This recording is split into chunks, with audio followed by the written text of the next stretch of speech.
días, Marcos, y muchas gracias a vosotros por vuestro tiempo.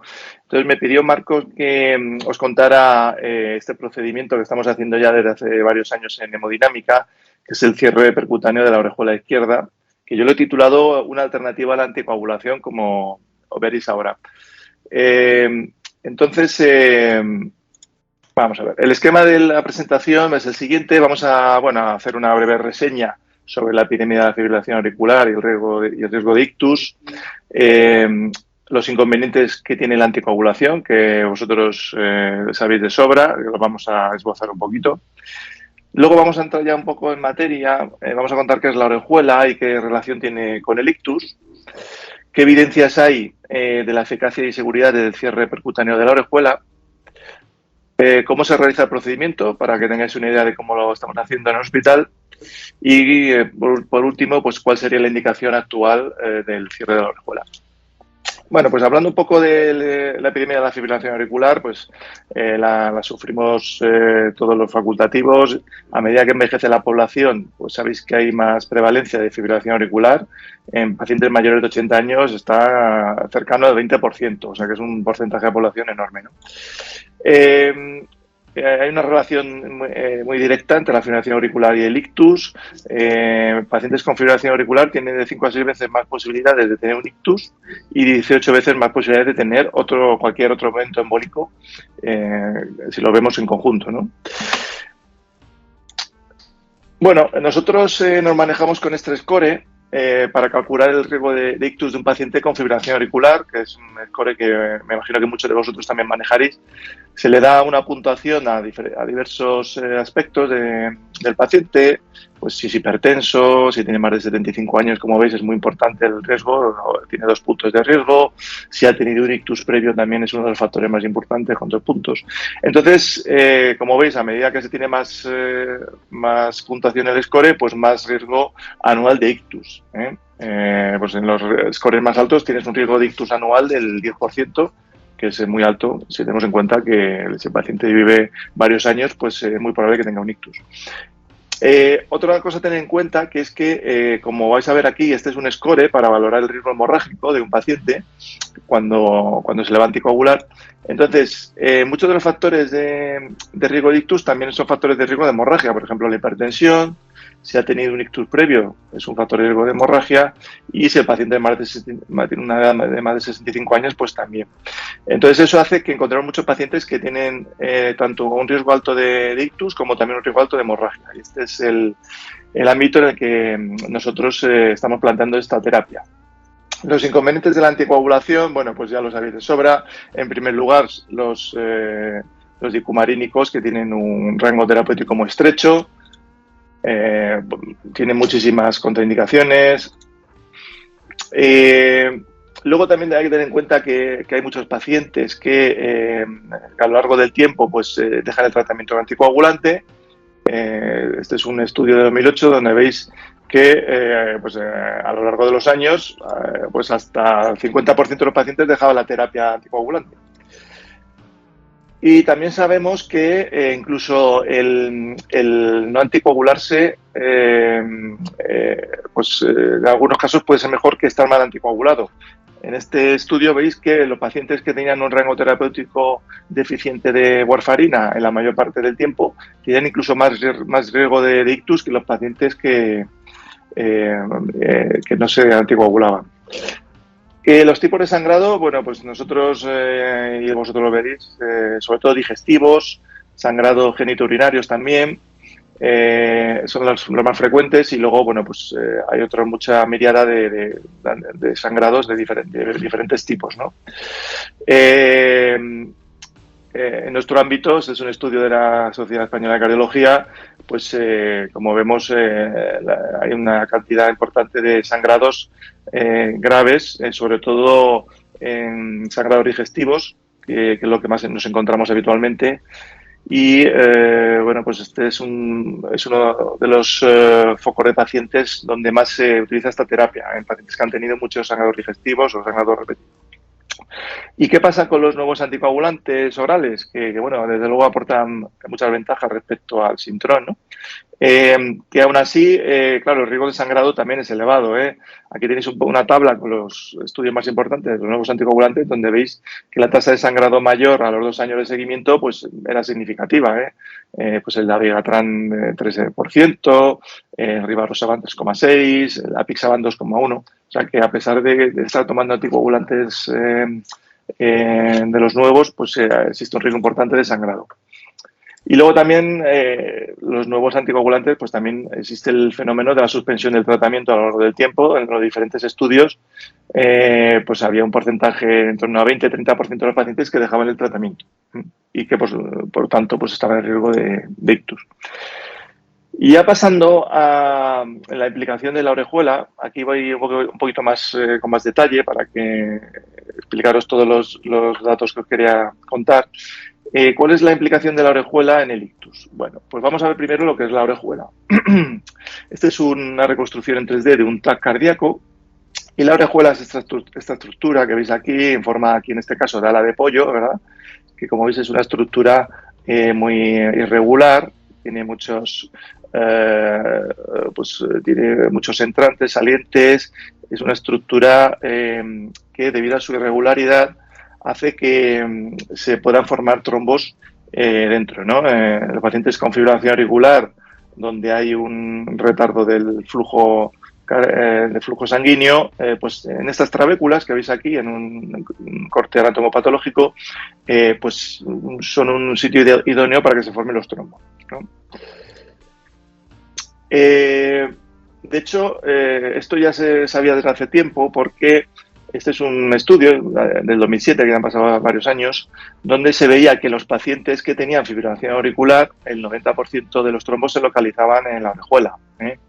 Estamos hablando de fibrilación auricular no valvular, que es pues, la mayor parte de los pacientes con fibrilación auricular. Aquí tenemos que excluir a los pacientes que tengan, por supuesto, una prótesis valvular o que tengan una enfermedad valvular severa, ¿no? Estamos hablando de fibrilación auriculares que no tengan una patología de las válvulas cardíacas significativa. Bueno, esto es un molde en 3D, donde veis ahí la estructura trabeculada, ¿no? Insisto, es un sitio idóneo para que se formen trombos. Y ya, esto ya se sabía incluso desde hacía muchos años, ¿no? Cuando antes se operaban los pacientes, sobre todo de valvulopatía reumática mitral, ¿no? Pues se sabía que si durante la cirugía de reparación o sustitución de la válvula mitral también se les cerraba la orejuela, pues tenía mejor pronóstico a largo plazo. Este es un estudio que veis, un estudio de pacientes sometidos a cirugía de la válvula mitral, donde la ausencia de cierre de la orejuela pues implicaba peor pronóstico y más posibilidades de ictus a largo plazo. Este es un ejemplo que veis de un eco, donde veis a la izquierda la orejuela libre de trombos y a la derecha, no sé si podéis apreciar bien, al fondo del saco, que es la orejuela, si veis mi manita, pues se aprecia una estructura hipodensa que es trombo. Esto es lo habitual cuando encuentras un trombo en la orejuela que sea así, ¿no? Pero incluso podemos encontrar aquí trombos más grandes, como veis. Esto que es un trombo enorme, es una bola, que imaginaros lo que ocurre si ese trombo se desprende, ¿no? Bueno, ya he visto un poco la implicación de la orejuela en la formación de los trombos en pacientes con fibrilación auricular. Vamos a pasar a qué evidencias hay sobre el procedimiento del cierre percutáneo. Este es el primer estudio randomizado que se hizo, ya pues tiene bastantes años, en torno al año 2008, donde en este caso se randomizó a los pacientes que tenían fibrilación auricular a o bien tratamiento con warfarina o bien cierre de la orejuela, ¿no? El seguimiento a los 5 años os lo muestro aquí, donde veis que el cierre de la orejuela con dispositivo este que veis aquí a la derecha, que es el dispositivo Watchman, hay muchos tipos de dispositivos, pero este es uno de ellos, disminuía la tasa de ictus y de muerte cardiovascular. No solo eso, sino que también, como veis aquí a la derecha, en esta gráfica, los ictus eran menos graves. O sea, los ictus fatales o los ictus que eran más limitantes disminuían el porcentaje en los pacientes en los que se les hacía el cierre de la orejuela. Bueno, esto fue el primer estudio. Luego han salido muchos registros, porque el procedimiento lleva ya bastantes años en marcha. Este es un registro que es el Evolution, con otro tipo de dispositivo, que es el Amulet, que luego veremos. Este es un registro que lo he querido mostrar porque refleja con bastante detalle el tipo de pacientes que estamos haciendo, ¿no? Entonces, suelen ser, en este caso era el 73% de pacientes que no se les podía dar anticoagulante por diversos motivos. Muchos de ellos tienen historia previa de ictus, tanto isquémico como hemorrágico. Y como veis abajo, pues también el score de riesgo de ictus era alto, así como el score de riesgo hemorrágico. Entonces, esta es un poco la población que estamos tratando ahora, ¿no? Pacientes que tienen mucho riesgo de ictus y también de hemorragia, pacientes que no se pueden anticoagular, incluso que han tenido historia previa de ictus e hemorragia cerebral. En este registro que pues, se vio lo siguiente, que la tasa de ictus esperada en la población, por el riesgo que tenían, que era del 7,2%, pues cuando se les hacía el cierre de orejuela, la tasa que tuvieron fue mucho menor, de 1,1%. Y si tenemos en cuenta también los AIT, pues igualmente. Y también la tasa de hemorragia. Como veis, la tasa de hemorragia esperada era del 5%, de hemorragia mayor, y la tasa real, a los pacientes que se les hizo el cierre de orejuela, fue mucho menor. Respecto al éxito del implante, bueno, al principio era una técnica, como todas las técnicas nuevas en hemodinámica o en cirugía, era una técnica que se fue aprendiendo un poco a mejorarla, y ahora mismo la tasa de éxito del implante en este registro es del 98,5%, se ajusta mucho a la tasa de éxito real en nuestro centro y en nuestro ambiente, ¿no? Igualmente, la tasa de eventos adversos durante el procedimiento pues ha bajado también a medida que hemos aprendido a hacer el procedimiento con más seguridad, y ahora mismo hay una tasa de eventos adversos a 7 días de 2,8%. Que incluso, este es un registro que ya se publicó hace unos años, incluso ahora probablemente sea menor. Este registro que es más moderno, que es con el dispositivo Amulet, que se publicó en 2020, pues aquí ya veis cómo pues el procedimiento ha mejorado mucho, tanto la tasa de éxito, que es del 99%, y la tasa de complicaciones es muy bajita, un 0,2% de ictus y un 0,9% de complicación vascular. Y también, pues como hemos visto previamente, pues el implante del dispositivo produjo una reducción de la tasa de ictus esperado del 6,7% al 2,2%. Y este es un registro, que lo muestro aquí porque es un registro español, en el que hemos participado nosotros también, donde, pues igualmente, veis que la tasa de ictus y de hemorragias que era esperada en la población, porque eran pacientes con alto riesgo de ambas cosas, pues bajó significativamente con la implantación del dispositivo. ¿Y qué pasa con los nuevos anticoagulantes orales si los comparamos con el cierre de orejuela? Pues bueno, ya hay estudios publicados. Este se llama el Praga 17, que es un estudio de 2020 que se publicó y también se presentó en el Congreso Europeo de Cardiología, donde veis en la gráfica que el cierre de orejuela era al menos equivalente al tratamiento con los nuevos anticoagulantes orales. Es decir, que ahora mismo ya tenemos bastante evidencia de la eficacia del procedimiento, sobre todo en pacientes que tienen alto riesgo hemorrágico y, desde luego, en pacientes que no pueden tomar tratamiento anticoagulante. Y ahora os quiero mostrar un poco, para que os hagáis una idea de cómo se realiza el procedimiento. Actualmente el procedimiento lo hacemos, por supuesto, en el laboratorio de hemodinámica. Ahí veis la sala de hemodinámica nuestra con el rayo, la mesa. Y el procedimiento lo hacemos con el soporte del eco transesofágico, que nos permite ver bien pues tanto el septo, que ahora veréis porque es importante ver bien el septo interauricular, como ver desde luego la orejuela y ver el resultado del procedimiento. Nosotros estamos utilizando ahora esta sonda que veis aquí, que es una sonda de eco transesofágico, que se llama la sonda micro, que es una sonda mucho más fina que la sonda de eco transesofágico habitual y que nos permite hacer el procedimiento con el paciente sedado sin necesitar anestesia general.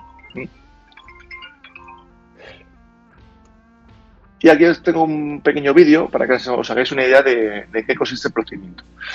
Como veis, lo que hacemos es acceder por la vena femoral, metemos el catéter a través de la vena femoral, subimos por toda la vena cava inferior y llegamos hasta la aurícula derecha.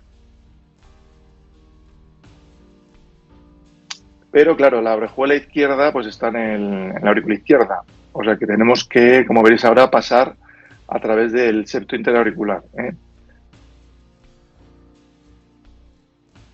Esto lo realizamos haciendo una punción, que se llama una punción transeptal, con un catéter y una aguja específicamente diseñados para hacer la punción. Y una vez que ya estamos en la aurícula izquierda, pues ya nos metemos en la orejuela izquierda. Avanzamos el catéter específico del dispositivo. Normalmente, aparte de la ecografía, donde estamos viendo en todo momento la imagen del catéter y de la orejuela, también utilizamos contraste radio opaco para ver también la orejuela por contraste. Eso nos da también más seguridad, porque para elegir el dispositivo y el tamaño, tenéis que saber que tanto el tamaño como la morfología de la orejuela es muy variable en cada persona. Prácticamente no hay una persona que tenga una orejuela igual. Entonces, hay que ver muy bien cómo es la morfología y el tamaño para decidir qué dispositivo y qué tamaño de dispositivo vamos a utilizar. Entonces, eso lo decidimos tanto con la imagen de la ecografía como con la imagen de la angiografía. Aquí veis que estamos inyectando el contraste y eso nos va a dar toda la información que necesitamos. Y una vez que ya hemos decidido qué dispositivo y qué tamaño, pues el dispositivo es un dispositivo, todos ellos están hechos de nitinol, lo que permite que se compriman dentro del catéter y una vez que salen fuera del catéter adoptan su morfología para la que están diseñados. Aquí veis que una vez que el dispositivo lo sacamos del catéter, pues adopta la morfología, hacemos comprobaciones de que sella adecuadamente la orejuela y de que está bien fijo a la orejuela y que no se va a desplazar cuando lo soltemos. Y una vez que ya hemos comprobado que está todo bien, pues liberamos el dispositivo y se queda ahí anclado. Y al cabo de los meses, aproximadamente 6 meses, como veis ahí, pues se endoteliza el dispositivo, se recubre de células y esto permite pues que ya no esté en contacto lo que es el dispositivo con la sangre. Aquí veis un procedimiento real, que es nuestro, donde veis en la parte de la izquierda es la imagen de rayos, donde veis cómo tenemos la aguja, ya hemos hecho la punción transeptal y ya metemos una guía para pasar desde la aurícula derecha a la aurícula izquierda. Y a la derecha veis esta misma imagen, este mismo procedimiento con la ecografía. Como veis ahí se aprecia por esta zona una imagen como en tienda de campaña del septo interauricular, que es la zona donde estamos pinchando. Aquí ya hemos pasado, hemos metido el catéter y como veis estamos inyectando el contraste. Veis que esta orejuela, por ejemplo, es una orejuela muy irregular, tiene varios lóbulos, tiene una morfología pues que es, ya os digo, muy variable en cada persona. Esta misma imagen del eco a la derecha, pues ahí veis la orejuela también. Y aquí ya estamos poniendo el dispositivo. Como veis, a medida que lo sacamos del catéter, pues el dispositivo se expande y adopta la morfología.